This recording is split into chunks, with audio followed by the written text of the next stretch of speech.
Bonjour à toutes et à tous. Bonjour. Merci d'être venus si nombreux.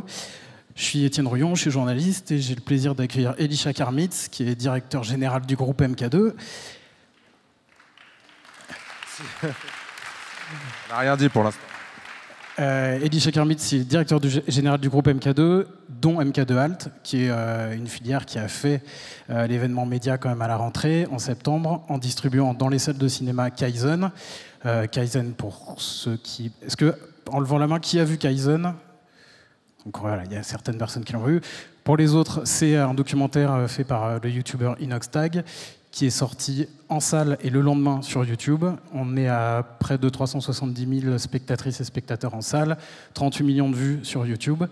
Voilà, ça c'est pour le décor. Le sujet, c'est l'histoire d'un jeune homme qui se donne 1 an pour monter jusqu'en haut de l'Everest. On ne va pas spoiler pour les rares qui ne l'ont pas encore vu. Ça, c'est le décor. Est-ce qu'on peut revenir à l'origine du projet? Comment est-ce que Kaizen est arrivé chez MK2?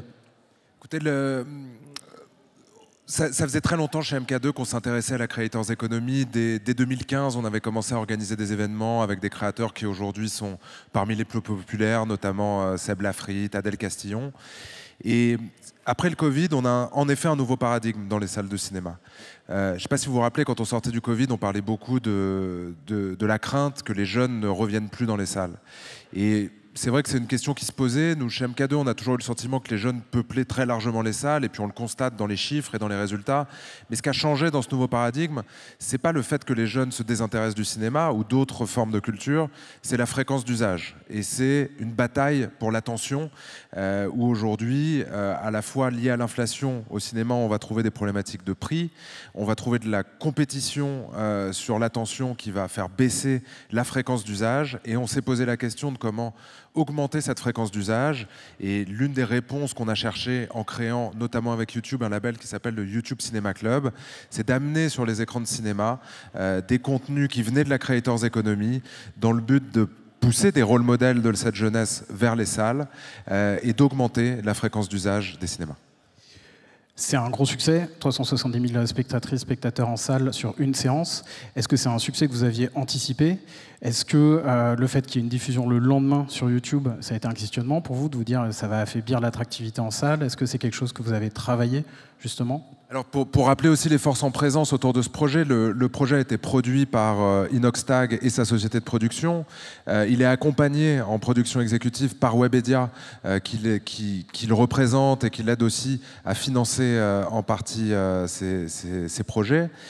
Et donc, si vous voulez, pour nous, le challenge, c'est qu'en effet, la sortie où on sort en salle un vendredi soir et on est le lendemain sur YouTube, c'était quelque chose qui était totalement inédit. C'est un cas qui n'avait jamais été fait en France, et il y a très très peu de cas similaires à l'étranger.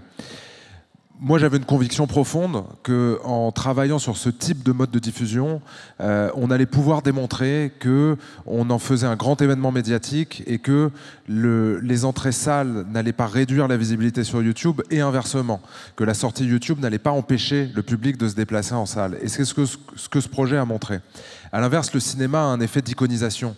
C'est que le fait que le film soit passé par la salle l'a iconisé et a permis cette amplification médiatique. Donc on avait le désir de démontrer ça. Après, est-ce que ça a été facile de convaincre? Est-ce que tout le monde était convaincu, a priori, que ça allait être un succès? Non.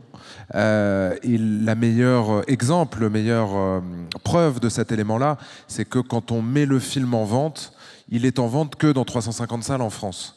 Pourquoi? Parce qu'on n'en a pas plus. Simplement, le marché ne nous donne pas plus d'espace de distribution.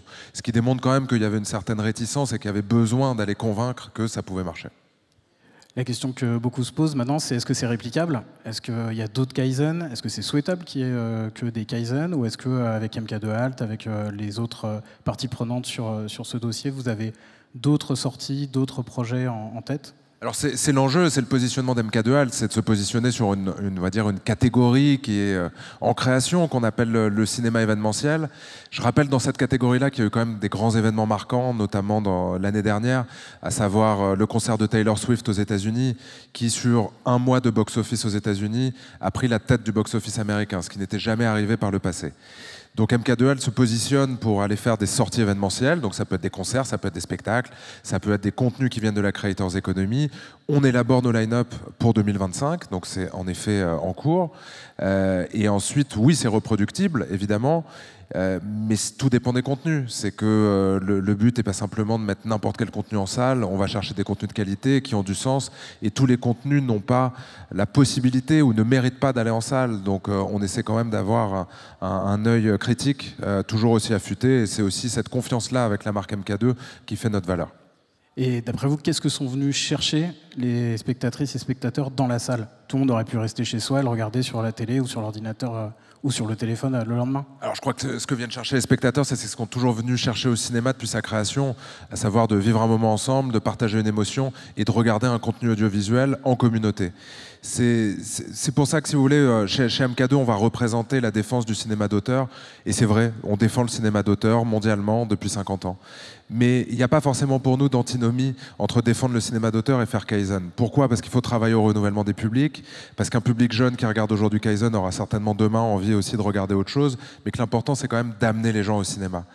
Et si vous voulez, dans les évolutions de ces dernières années, dans la thématique du nouveau paradigme, pour moi, il y a quelque chose qui n'a pas changé, c'est le rôle social qu'a une salle de cinéma dans une ville. Quand le cinéma s'est créé, les gens se rassemblaient pour aller voir les actualités. Et c'était un endroit où on allait voir un contenu en commun. Aujourd'hui, ce qui a surtout changé, c'est la manière dont les communautés se constituent et la manière dont elles ont envie de se retrouver.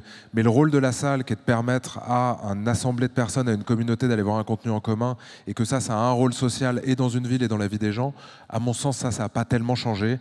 Mais les contenus et les communautés changent, et pour que le cinéma reste un secteur moderne, dynamique, ouvert et en phase avec son temps, on fait aussi évoluer la médiation et l'accès vers les salles à des nouveaux créateurs et des nouveaux contenus.